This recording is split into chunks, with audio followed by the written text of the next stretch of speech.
আসসালামু আলাইকুম প্রিয় দর্শক, কেমন আছেন সবাই? আশা করি সবাই ভালো আছেন। সকাল সকাল চলে আসলাম গোসল থেকে নামাজের উদ্দেশ্যে। আজকে ঈদের দিন, সকালে নামাজের জন্য রওনা দিলাম। আমরা ভ্যানে করে যাচ্ছি আমাদের ঈদগাহ ময়দান, ইসাখাদা, পুরাতন বাজার, দরগা, আল্লাহর দরগা। এখানে আমরা আজকে নামাজ পড়বো। এখানে আসলে অনেক মেলা বসেছে, খেলনা, খাবার, অনেক কিছু বসেছে। চলুন আমরা আগে ঘুরে আসি আমাদের ঈদগাহ ময়দান থেকে, যেখানে শত শত মুসল্লি আজকে ঈদের নামাজ আদায় করবে, কুরবানির ঈদ। সবাইকে দাওয়াত রইল, অগ্রিম ঈদের শুভেচ্ছা। এবং চলুন আজকে পুরো ঈদগাহ ময়দানটা আপনাদেরকে ঘুরে দেখাবো। ঈদের দিন সকালবেলা আসলে রাস্তাটাও খুব সুন্দর লাগছে, আর পরিবেশটা আসলে অসম্ভব সুন্দর। এটা ভিডিওতে ক্যামেরাবন্দি না করে পারলাম না।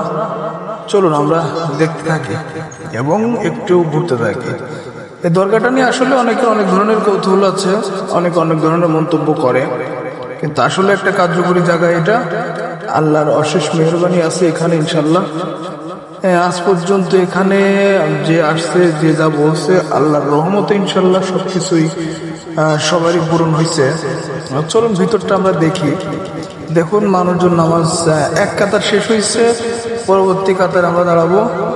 সকাল 8টায় একটা জামাত শুরু হয়েছিল, সকাল 9টায় একটা জামাত হবে।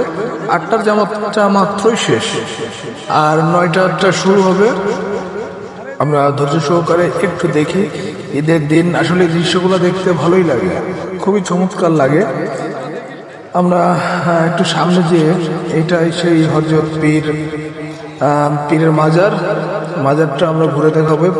মাজারের পিছনে আমাদের নানার কবরস্থান ছিল, যেটা এখনো আছে। আমরা নামাজ শেষে ইনশাল্লাহ এটা জিয়ারত করব।